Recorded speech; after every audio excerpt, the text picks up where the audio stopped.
Hi, I'm Francesca Rudkin. Welcome to another Rialto Channel podcast. Celeste is the latest feature film from Ben Hackworth, starring Radha Mitchell as an opera singer making a comeback. She decides to perform on her property in the far north Queensland. It's an amazing setting, lush, exotic, mysterious and beautiful, and it helps set the tone of the film. Joining me now is Ben Hackworth. Hi, Ben. Thanks so much for being with us. Hi, thank you for having me. Now, Celeste is a... Oh, good. Celeste is a film about family. It's about reconciliations with the past and with each other. It's about moving forward. It's a film filled with family secrets. Where did this idea come from? So the original idea. I guess I began working with my screenwriter, Billy Brown, and he had a close friend who I'd met a few times called Diane Salento, who's now passed away, elderly actress who was in The Wicker Man and married to Tony Schaefer, is this playwright, and they had a son and kind of got a bit estranged from his stepson. And not that was based on it, but it was kind of like the beginning point because she had this incredible property in North Queensland, which called Karnak, which was... She used to have like kind of artists come and do retreats, and it's sort of like a hippie kind of retreat where people worked on her farm. It's kind of the idea that, I guess my partner's sister is an opera singer, so a lot of things kind of fused together in the fiction. And there's a lot of my own mother and sisters in these characters as well. So. So you drew from a lot of women around you. Yeah. Exactly. Yeah, and I think that's kind of what you do when you're writing fiction. But I mean, some fiction is absolutely from something in real life, but this is drawn from multiple sources and kind of like kind of that personal sort of fiction generally is. Yeah. And Celeste, she's such a complex character. This very, well-known opera singer who has the world at her feet, who decides to retreat or escape or is taken away. What intrigued you about that aspect of her character? Well, I mean, I really am fascinated by the kind of the kind of contradictory elements of the personality, the fact that somebody has kind of stage fright and wants to retreat, but also loves being the center of attention, and kind of that push and pull with people. And I think the idea that she came there and wanted to disappear is actually not true, and I think that can be the case for recluses. I get Greta Garbo, but I mean, I'm just talking from people in my own life, including myself, which I obviously draw from when I write a character. And I think what kind of appealed to me as well is that the trauma of what has happened 10 years earlier. We don't want to give too much away, but it's created these, especially for Celeste, but also for Jack in a different way, has created these masks that they wear for the world, and they're quite they're quite full of ego. And I guess what I love about this story is that it allows these characters to kind of strip away their ego through this kind of strange dance that they have. This stepson and stepmother allows them kind of find truth and purity of even if it's only for a moment for the characters. They find this moment which allows them to kind of then move to the next stage in life. So I guess in a way, in terms of as most movie plots go, a lot of people watch the film and they expect a melodrama, and because it sort of sets up like a melodrama, it's a bit of a foil in a way. And I think not a lot of French movies, but a lot of French movies play with the idea of setting up a genre and then not fulfilling. And and I think this in a way is kind of, it's not aimed to be a melodrama. It's aimed to kind of have all the ruses and then simplify and become quite pure towards the end, and become all about the kind of the pure intention. And so, in a way, to become just nature itself. And it's a very complex idea to try to strive. No, because actually, hearing you say that now, and that being your intention, you absolutely accomplished that. I can totally see what you mean. There was a moment where, and I wonder if it's kind of around the point where Celeste is doing her performance, where suddenly everything does kind of strip away, and everything does sort of start to become so much clearer to us and things. Yeah. Now, look, tell me a little bit about Radha Mitchell, because she's fabulous in this film, and I know that this was like every film, in production or pre-production or being written for many years. When did she come on board, and when did you think of her in the role? I thought of her, it's interesting. I thought of her, I always liked her performances. Not in some of the horror films, but I really enjoyed her in a lot of the art films she did, like Looking for Grace, obviously, Bird People and High Art, which is that great film from the 90s. I don't know if you've seen it. Yes. Finding Neverland, she was a small part in that. But yeah, just in her drama roles, I really enjoyed her.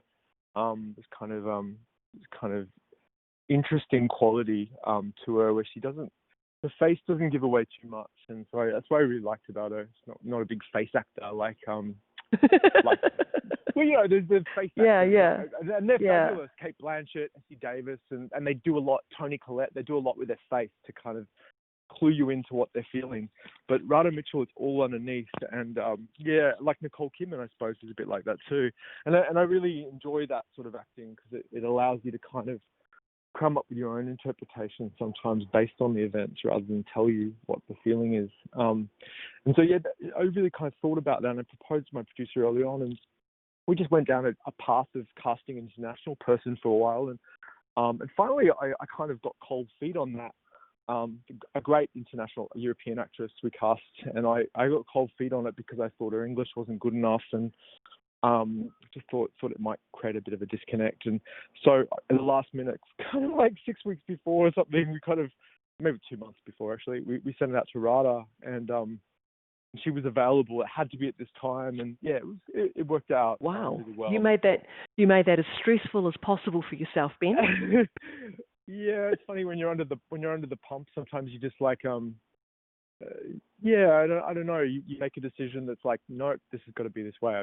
You feel it very strongly, and So it's great, because Radha and I are working on another project now, and I think in a way we had a really great working collaboration, and kind of became good friends through the film festivals and stuff afterwards.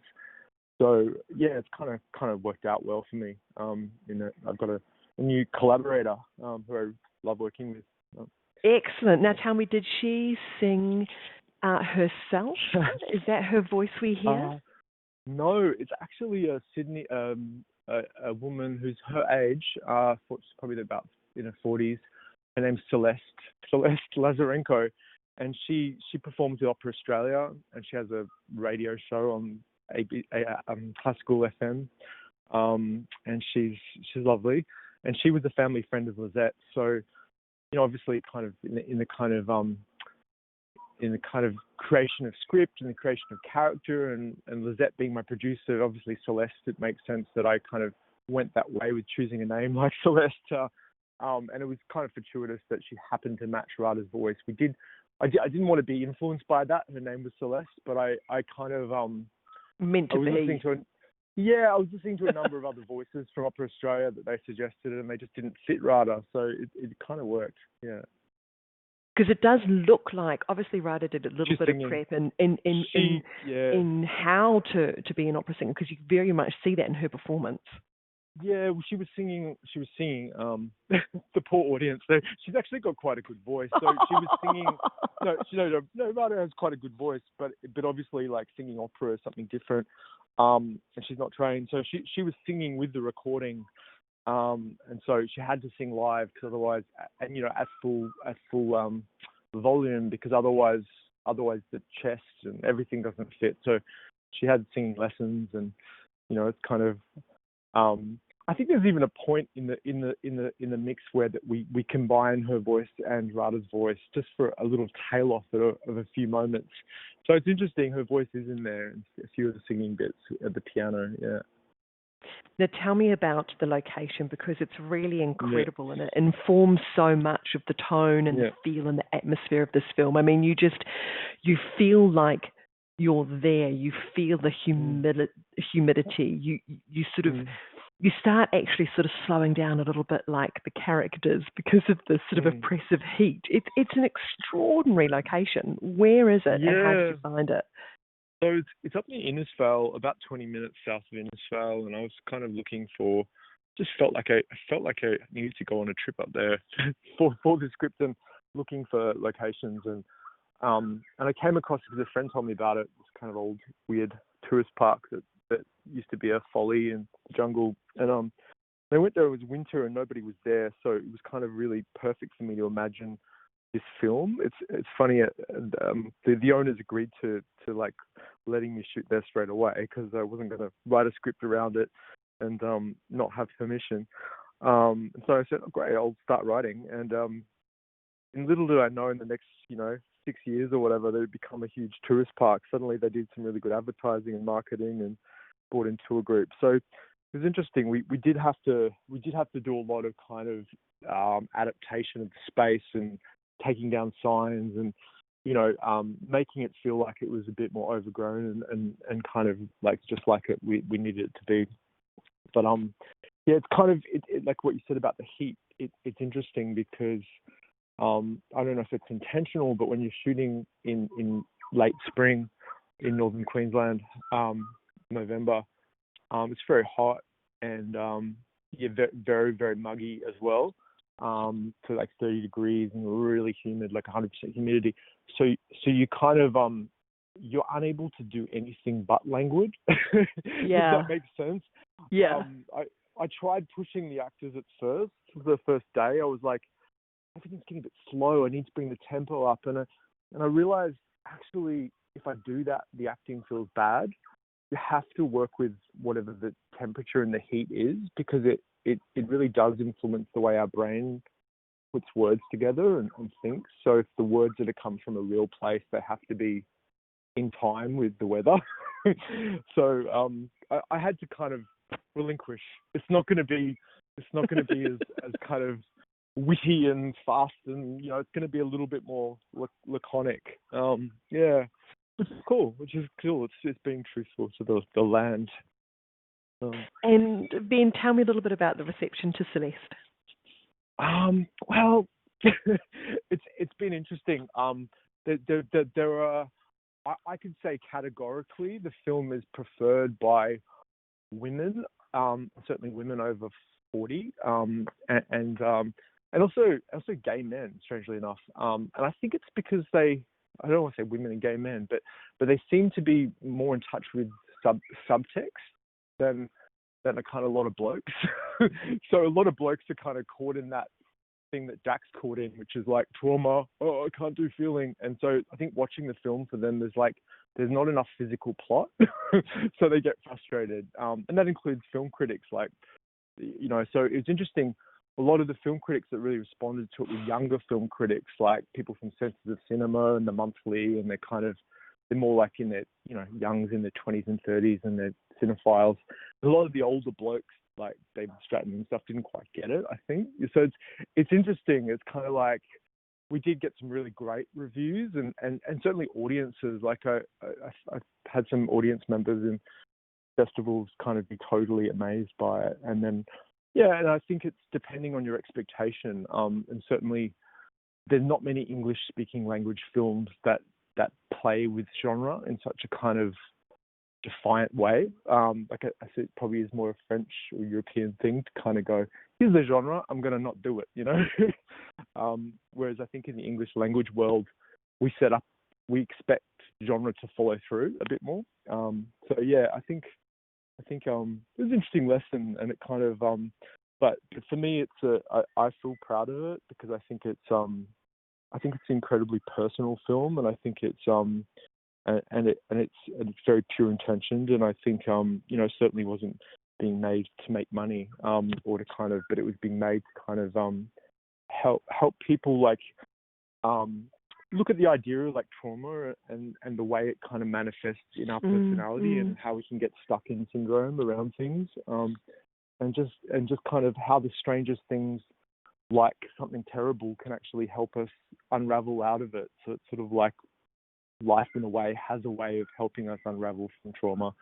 And that's the sort of story I wanted to tell, that sometimes something bigger than us, and I won't say what that is, but sometimes something bigger than us can be the gift, the horrible or whatever gift that helps us resolve things.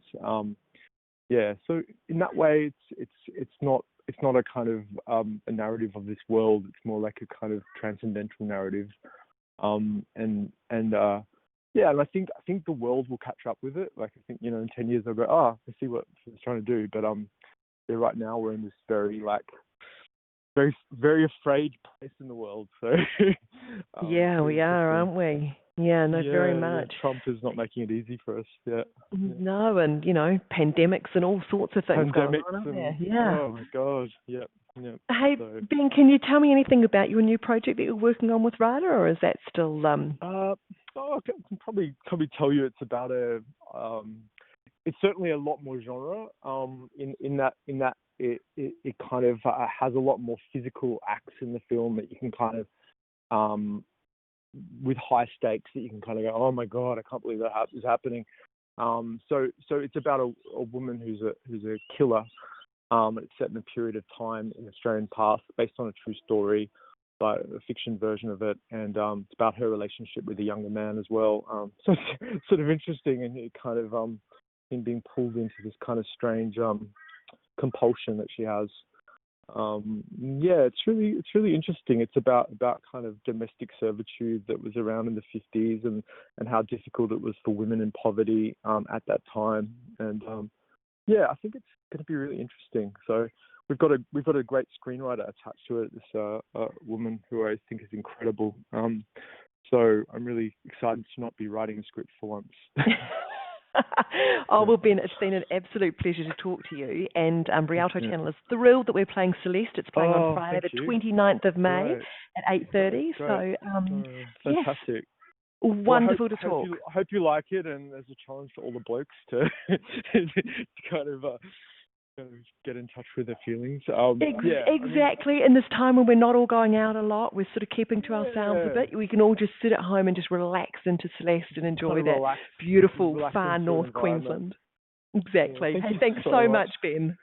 Lovely to talk to you. Bye. Lovely to talk to you too. Bye. Bye.